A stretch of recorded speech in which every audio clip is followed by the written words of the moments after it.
중공군이 대규모로 개입하면서 전쟁이 새 국면으로 접어들다. 이런 점으로 말씀드리겠습니다.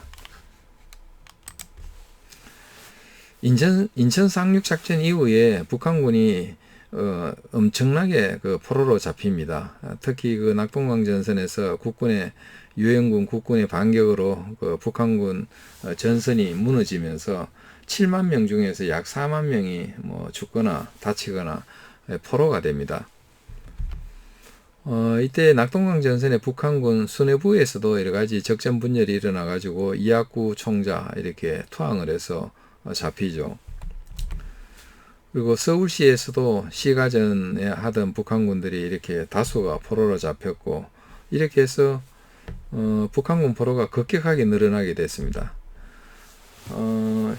이러자 서울을 수복한 10월 28일 날 서울을 수복했는데 10월 29일 날 김일성은 스탈린에게 소련 군대를 보내달라고 요청을 합니다. 소련 군대가 아니고는 이 국면을 되돌릴 수 없다고 본 거죠. 거의 북한군이 와해된 상태였으니까. 그러나 스탈린은 거절합니다. 지금 이제 미소간에 이렇게 정면 대결을 하게 되면은 결국은 3차 세계대전이 일어나는 것이고, 그것은 스탈린이 원하지 않는 것이었고, 그래서 김일성에게 오히려 북한을 나오너라, 거기 있지 말고 나오너라, 그렇게 이야기하고, 또 소련군 군사 고문으로 가 있는 사람들한테도 문서를 파괴하고 장비 이런 거 다 없애고 전부 철수하라고 이렇게 지시를 하고, 그럴 정도로 스탈린은 손을 떼는 분위기였습니다. 그러자 김일성은 마오쩌둥에게 호소를 합니다. 이게 중국 공산당 정권과 북한 공산 정권 형제 같은 공산 정권인데 도와달라고 그렇게 이야기한 거죠. 마오쩌둥은 내심 중국 공산당의 어떤 그런 공산당 확장을 위해서 그게 심정이 도와주기를 그렇게 결심을 합니다. 그러면서 미국을 제국주의 국가, 제국주의 세력, 또 군대를 제국주의 군대라고 이야기하면서 미국이 북한만 침략하는 것이 아니라 결국은 중국 공산당도 노리게 된다 그러면서 순치관계, 입술이 없으면 이가 시리다는 그런 이야기를 하면서 북한을 돕기로 그렇게 결심을 하게 됩니다. 그러면서 마오쩌둥은 중국 내에 이렇게 여러 가지 캠페인을 벌입니다. 특히 중국 인민들, 이 사실 전쟁하는 거 찬성하지 않았을 텐데 그걸 꺾기 위해서 이렇게 여러 가지 캠페인을 벌이는데, 그때 내세운 구호가 항미 원조입니다. 미제국주의에게 항거해서 조선을 돕자, 이런 이야기죠. 그렇게 한 결심을 10월 2일 날, 그러니까 우리 국군이 38도선을 돌파한 다음 날, 마오쩌둥은 스탈린에게 군대를 보내겠다 이렇게 이야기를 하고 10월 8일 날 김일성에게도 알립니다. 10월 8일 날은 유엔군이 38도선을 돌파하던 때입니다. 이름이 중국 인민지원군입니다. 그러나 인민지원군, 지원한 군대는 아닙니다. 우리가 스웨덴이 1939년에 소련군이 핀란드를 침공했을 때 옆에 있던 스웨덴은 중립을 선언하면서 다만 인도적 지원, 그리고 또 자원해서 가겠다는 사람은 보내겠다 이렇게 해가지고 9,000명이 핀란드에 가서 싸웠습니다. 그러나 이것은 40만 명이 왔는데 이것이 또 자원한 군대라고 할 수 없죠. 더군다나 최고 지휘관 펑더화이까지 왔는데 그걸 어떻게 자원한 군대라고 할 수 있겠습니까? 여기 보시면은 북한에 가기 전에 중국 팔로군이죠. 팔로군 이렇게 아주 위세를 드러내고 있습니다.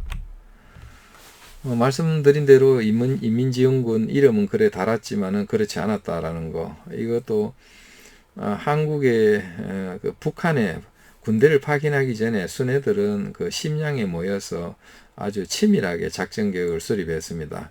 그리고 또 처음부터 자원한 중국 인민지원군이라고 발표하지 않았고 나중에 들켰을 때 자원한 병사들이라 이렇게 둘러댔죠.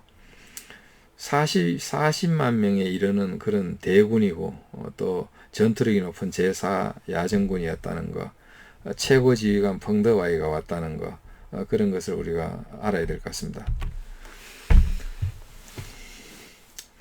유엔군이 10월 19일 날 평양을 함락했습니다. 그런데 10월 19일 날 그날 중공군이 몰래 북한 지역에 들어오기 시작했습니다.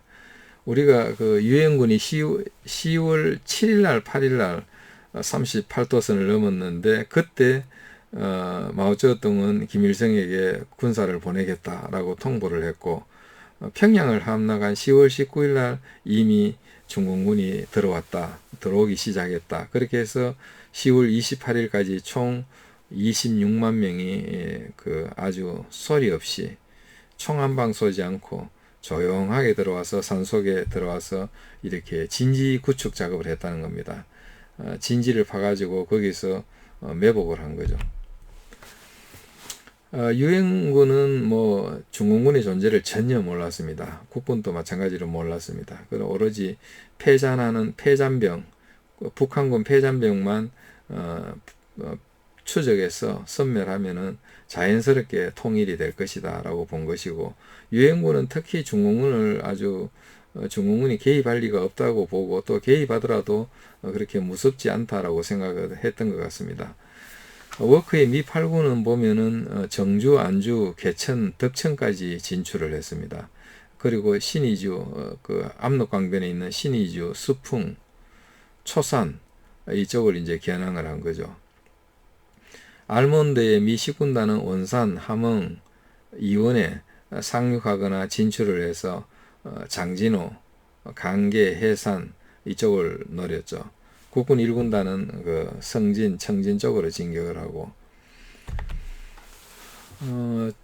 유엔군이 중공군과 처음으로 싸웠던 전투가 온정전투입니다. 이것이 10월 24일부터 30일까지인데 국군 2군단, 6사단이 거기에 싸워가지고 패했습니다. 8사단 한 개 연대가 또 패했는데, 말하자면은 그 중공군은 보통 그 산중에는 길이 대충 계곡에 길이 나 있습니다. 길은 아주 좁은 계곡에 도로 하나가 겨우 뭐 차 한 대가 지나갈 정도의 도로가 있고, 좌우측에 높은 산으로 이루어져 있는데 중공군이 좌우측 산에 능선에다가 매복을 하고 있었죠. 그리고 국군은 그 저지대 도로를 지나가고, 그러니까 뭐 높은 데서 총사되고 총과 그 소총, 기관총, 수류탄 이렇게 들어오는데 낮은 데서 숨을 데가 어디 있습니까? 그러니까 당하는 거죠. 그렇게 해서 이 첫 패전을 이룩하게 됩니다. 그 같은 시기에 또 미 8군 중앙에서도 또 중공군과 부딪히게 됩니다. 그것이 운산전투입니다. 운산전투는 뭐 하루 늦은 10월 25일부터 11월 4일까지인데 여기에 국군 1사단이 중공군과 붙게 됩니다. 1사단은 그 중공군이 주변에 굉장히 많다는 걸 알고 운산 읍내에 있지 않고 주변 고지를 점령해 가지고 진지를 구축했죠. 그래서 1사단은 대응을 잘 했습니다. 그런데 중공군은 그 1사단 고지 주변을 전부 다 포위를 했습니다. 그러니까 더 큰 둘레를 포위해 버린 거죠. 그러니까 이 상황에서 도저히 계속 있으면 중공군이 더 강화될 것이고 또 뒤에서 지원하기는 어려울 것으로 판단돼 가지고 결국 후퇴를 결심합니다. 그렇게 해서 유엔군 그 포병 그리고 공군 또 저 고사포 부대 이런 거 총동원해 가지고 주위에 있는 중공군을 그 포탄으로 때리면서 후퇴를 합니다. 그래서 1사단은 온전하게 후퇴를 했고, 또 1사단 후퇴를 돕기 위해 가지고 미 1기병사단에서 한 개 연대를 보냈는데 정작 그 1기병사단 한 개 연대가 중공군에게 아주 그 와해될 정도로 큰 피해를 입었습니다. 국군 1사단을 엄호하기 위해서 온 것인데 결과적으로 그렇게 돼서 패배를 했습니다. 그렇게 두 개 전투, 온정전투 그리고 운산전투에서 중공군이 승리했습니다. 그런데 11월 5일을 갑자기 철수를 했습니다. 갑자기 사라져 버린 거죠. 이것은 이제 나중에 알게 되지만은 중공군이 그 휴대하고 있는 보급품이 한정돼 있습니다. 먹는 거, 탄약 이런 게 한정돼 있기 때문에 그게 다 떨어지면은 앞에 있어봐야 소용없습니다. 그러니까 다시 보급받으러 뒤로 다 빠져버린 거죠. 이걸 이제 유엔군 입장에서는 중공군이 그 대규모로 와 있다기보다는 그 자기 나라가 위태롭다고 생각하니까 미리 북한 지역에 좀 보내놓은 모에다 이렇게 정찰 내지 정탐하기 위해서 좀 보내놓은 병력 아니겠느냐, 또는 경고성으로 보낸 병력들 아니겠느냐, 이렇게 판단한 거죠. 이것은 큰 오산이죠. 이미 그 28만 명이 들어와 있는데 조금 보낸 정도로 생각했던 큰 오산이죠. 이런 판단에 근거해 가지고 그 유엔군 사령부, 특히 메가드 사령관은 중공군이 아닌 북한군에 대한 총공세를 11월 24일 날 전개를 합니다. 그래서 약 한 달간 작전을 하게 되면은 결국은 뭐 북한 전역을 다 점령하게 될 것이고, 12월 25일 크리스마스 날은 우리 미군들이 전부 다 본국에 귀환할 수 있지 않겠느냐, 이렇게 해서 크리스마스 날 귀환한다는 크리스마스 홈 이런 공격을 전개한 거죠. 이것이 11월 24일입니다. 결과적으로 11월 24일 공세는 이틀 만에 그 좌절되고 오히려 공격이 수세로 바뀌게 됩니다. 이것이 청천강 전투입니다.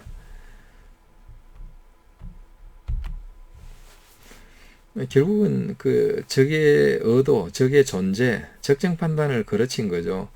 뭐 메가드 사령부를 비롯해서 미군도 몰랐고 국군도 몰랐습니다. 적정을 잘 몰랐는데, 그나마 백선엽 사단장이 어느 정도 그 공산주의에 대한 어떤 굉장히 그 감각이 있습니다. 이 사람은. 그래서 중공군이 그 소규모로 있지 않을 것이다, 상당한 규모가 와 있다고 이렇게 판단을 했지만은, 그렇게 보고를 해도 미 8군 워커 중장이나 메가드 사령부에서는 그렇게 믿지 않았습니다. 그래서 어쩔 수 없었던 거죠. 그래서 결국은 메가드 장군의 작전 계획은 지금 북한에 중공군 3만 명 정도 와 있을 것이다. 그래서 추가로 투입될 우려가 있기 때문에 압록강 철교를 부수어 가지고 더 이상 정운을 못하도록 하면 되겠다, 이렇게 생각을 해서 압록강 철교로 그 전폭기, 폭격기를 보냅니다. 그렇게 하면서 이제 11월 24일 날 전 전선에 걸쳐서 전진을 한 거죠. 공격을 한 거죠.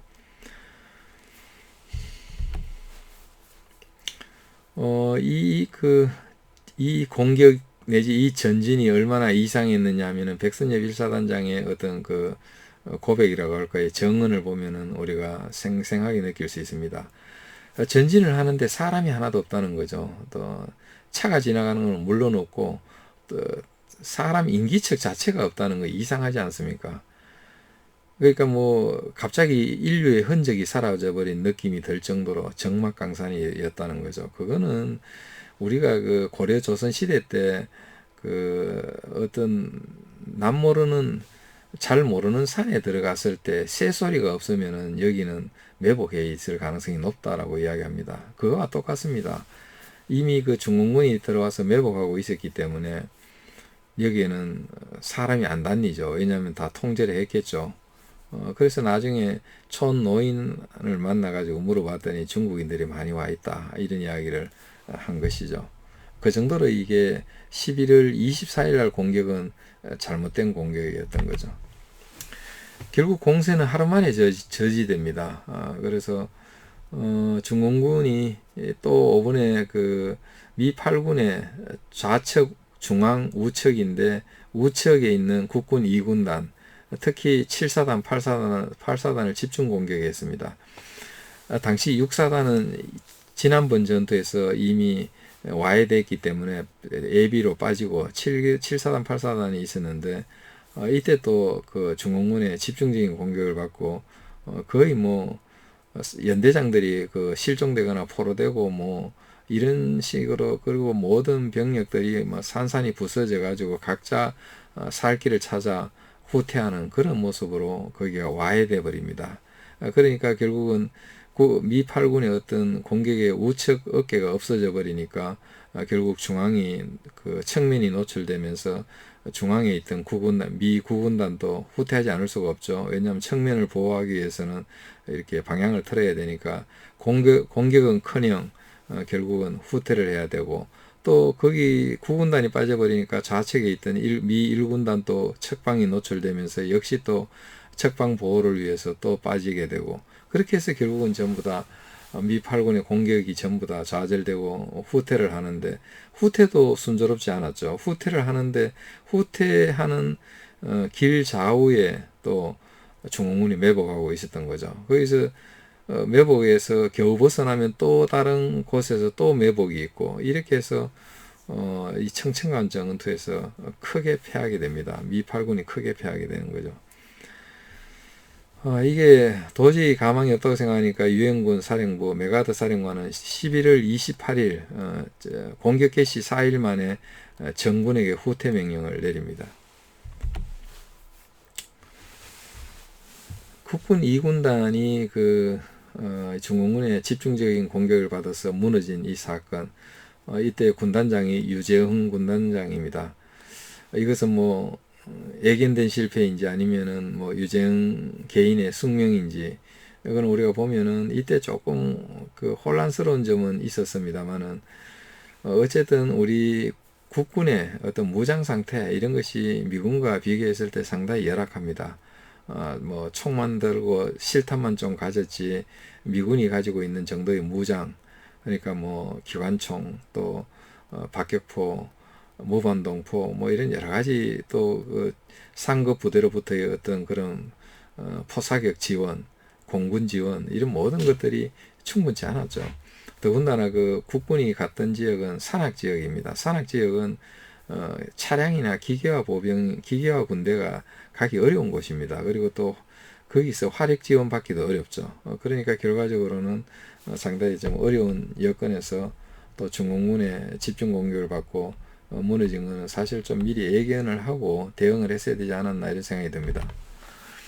한편 동부의 알몬드 10군단도 저기 서부에 미 8군이 이렇게 무너지는 소식을 듣고 테러가 위태롭습니다. 그러니까 이미 해산에 있는 압록강까지 진출한 미군이 있었을 정도니까 굉장히 멀리까지 갔기 때문에 이제 급하게 또 후퇴해야 됩니다. 그러지 않으면 테러가 차단돼서 포로가 되겠죠.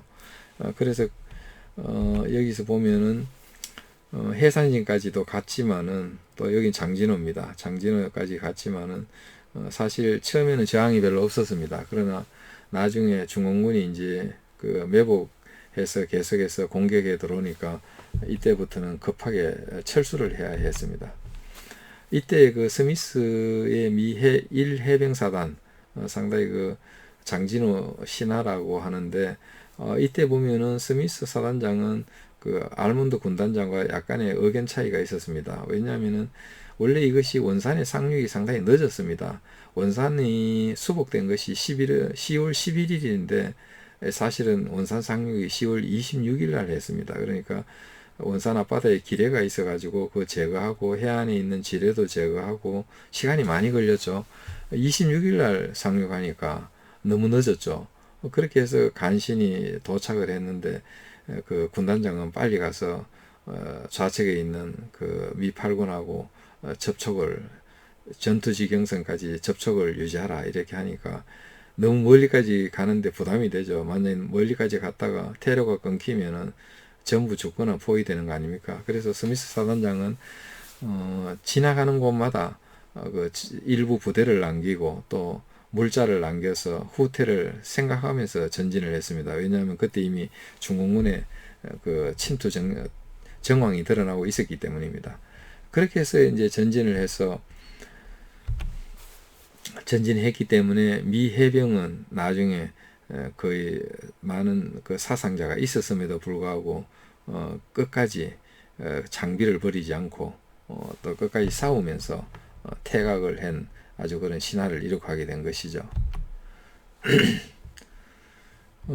중공군이 대규모로 매복하고 포위 공격하는 것은 똑같았습니다. 뭐 어느 부대나 똑같았지만은 이 미 1해병사단만큼은 대응을 잘했다는 것이죠.